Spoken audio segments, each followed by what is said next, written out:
Our mobile school dentistry program here at Family First Health is a preventative program. It's a program that allows us to meet the students where they are, which is in their educational setting. Therefore, they're more open to hear what it is we have to say about their brushing habits, their flossing habits, the use of mouthwash in their diet. It also allows for some peer involvement for those kids that are maybe a little bit afraid of coming to see us at the dentist. So when I say a preventative program, what we're doing is we go into the schools 3 to 4 times a year, which allows those kids to get, at a minimum, their 2 dental preventative visits that they would normally get in a brick and mortar dental practice. So that means they're getting exam, x-rays, cleaning, fluoride, and sealants for those kids who have teeth that are eligible to receive sealants, meaning they have no fillings, they have no cavities, or they don't have previously placed sealants. We then also go back to what we call as our Brush Floss Smile event, where we actually have in detail one-on-one conversations with each of the students about their oral hygiene habits. So we observe them brushing, we observe their flossing techniques, and then that would also be the visit that they would receive sealants if they're eligible for sealants. We will go back and see the kids traditionally for a 3rd visit, which would be before the end of the school year, to again give them their 6-month cleaning, their exam, their fluoride. For some of the schools where we see a really large volume of kids, which could be greater than 100 kids, we have to give them an additional 4th day so that we can take care of all of the needs of the kids. So when we say a preventative program, the goal is to engage the kids again in their educational setting, talk to them about their hygiene habits, as well as provide those preventative services that help the kids maintain healthy oral hygiene, or just the idea of talking to them about the effects of soda, or the idea of gummy fruit that they like to eat, or the gummy worms, just how what they're doing on a daily basis will affect their teeth, which we want them to keep for the rest of their lives.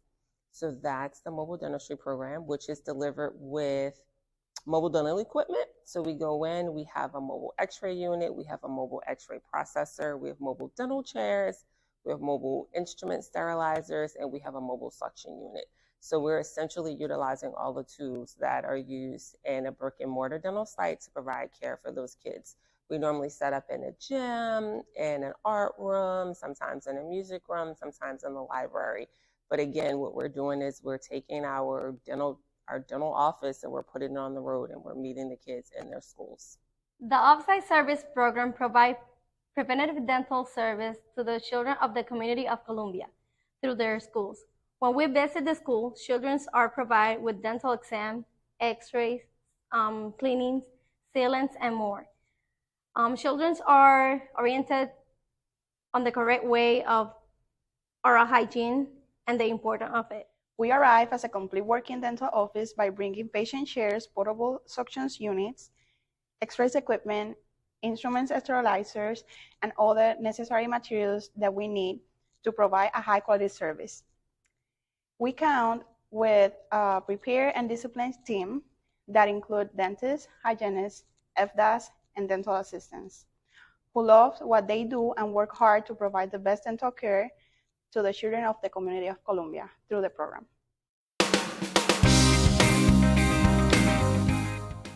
So when I think about our mobile school dentistry program, and I think about why as an organization we decided to hang our hats on the kids in the community and attempt to take care of the kids in this unique way of treating them in their educational settings.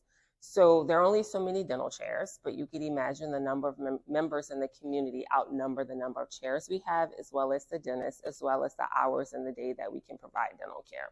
So what we were seeing with our pediatric patients were their parents were not bringing them in until they were in acute pain, that they were having a serious issue that needed to be taken care of immediately. Obviously, that is not the ideal situation in which you want to meet a child for the first time as a dentist if they're having pain. So we decided that we needed to do something different, and we needed to have a different approach, because what the parents were also sharing is some of the employers in the community, it's really, really hard for the parents to actually take off work and get their kid out of school to bring them into the dental office. So they were forced to only bring their children in when their kids were actually in pain, which was preventing them from actually going to school. So we decided that we would look at other mobile models throughout the United States and figure out how we could put together a program that would benefit the kids in our community. And what we did with that is we purchased equipment that's used by the federal government, meaning it's really sturdy. It comes in what's like a mobile rolling suitcase. We pack it up on a Penske truck. We have the ability to have 4 to 5 stations as far as where kids can actually have their teeth cleaned. So we have this module set up, or we have this station set up where the kids come in for intake. They actually then have x-rays taken, and then they will go on to have their teeth cleaned. So in seeing the importance of knowing that we weren't going to see a kid until a kid was really in pain, and wanting to actually move away from that, because we do provide comprehensive care. How do we engage the kids in comprehensive care? So in designing this model, there's a registration form. So the parents sign up for the kids to engage in all of the services. As I described a little bit earlier, we're seeing the kids multiple times throughout the school year. So this is a way to provide them with those twice-a-year visits that's recommended, but we're doing it in their environment. What we're seeing, the results of that is we've had kids, this program actually started with Head Start kids. The program has since grown from us treating Head Start kids to treating, obviously, preschool kids and school-age kids, and we do have some high schoolers that engage in our program. So when I think of how the program started and where we are now, they're kids that we first started seeing when they were in Head Start, and now they're in high school or they're in junior high. So these are kids that have matriculated through the program. So it lets us know that it's a service that's valued for our parents. But what we've also started to see is obviously the kids' hygiene habits have improved and their knowledge is improved. And knowledge around things such as how long you keep a toothbrush. After a while, you have to get rid of it because it's kind of worn out its usage, or the importance of floss, or the fact that everything that's a carbohydrate, once you chew it, it turns to sugar. So we've had these conversations with these kids, and then following up, they're able to answer questions or tell us what they know that they're actually doing wrong that need to improve on. So a program that's grown from just treating preschool kids that may have no teeth, or that may have had 3 teeth, to actually engaging teenagers as they're getting ready to go out into the world. We often lose kids once they turn 18 and they're no longer dependent on their parents for direction about how to go about maintaining things in life. They'll disappear from 18 to about 25. So our goal is to instill some really strong oral hygiene habits in the kids. And if we're starting at preschool and we can watch them matriculate through their educational years, hopefully they maintain some habits during those years when they kind of start to do their own thing as young adults. Why is our mobile school dental program important? Here at Family First Health, we're community oriented. We take the work that we do in the communities that we serve very seriously. Our mobile school dental program is an opportunity for us to participate and engage in the community. It gives us an opportunity to interact with students in their school setting. That's very important. The time that they spend with us during their school day is a significant time savings to families. Families do not have to take their kids out of school to receive dental care. It's very efficient. It makes the cost of care affordable. It also gives students an opportunity to see healthcare providers in their school setting. They get to experience healthcare in a way that's positive. They get to experience healthcare providers in a setting that's very natural to them, being amongst their friends and their teachers. They're in a trusted environment. They respond very well. That service has grown and grown over the years. It's something we're very proud of. It is something that is well received by the schools, the families, and the students. So that is one of the reasons why we do it and why we're proud of it.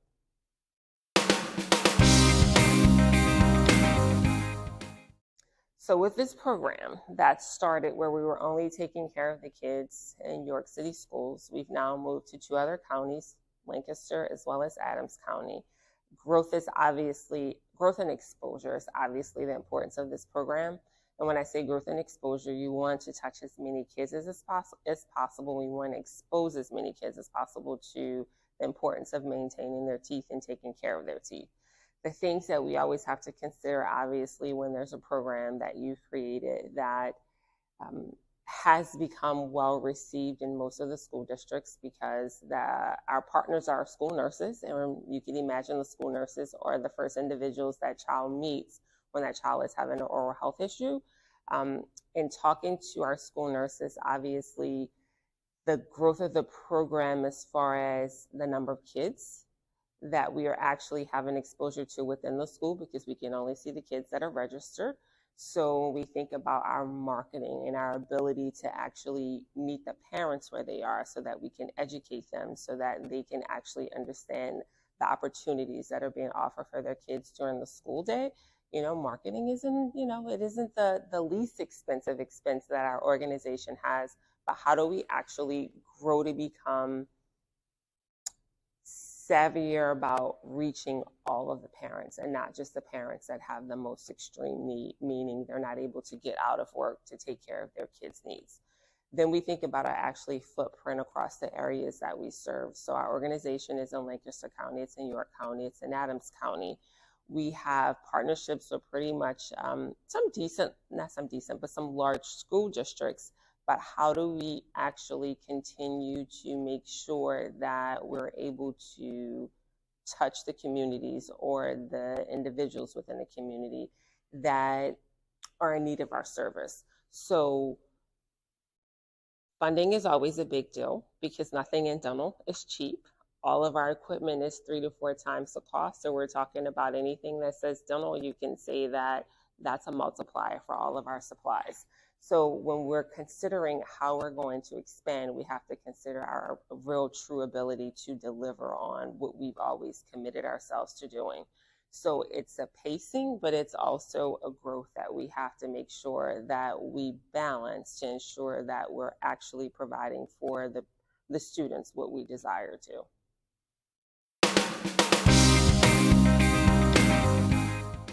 So just wanted to give some insight into some of our success stories. So you could imagine going into a Head Start facility and getting geared up, all of our blue PPE, and having a 3-year-old get escorted to a room, and they're looking at us like, I don't know you, and I don't know what it is that you want to do.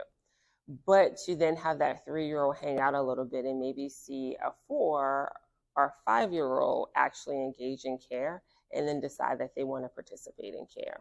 What's better is when you go back at the end of the school year and the kid actually walks up to you and attempts to climb into your lap because you've basically desensitized them. So one of the techniques that we use is called tell, show, do. So we tell them what we're going to do, we show them, and then we actually talk to them about what we're doing the entire time. It is a super successful technique for really young kids. I would like to share a success story for an older kid. This was an 8th grader. We've seen this 8th grader.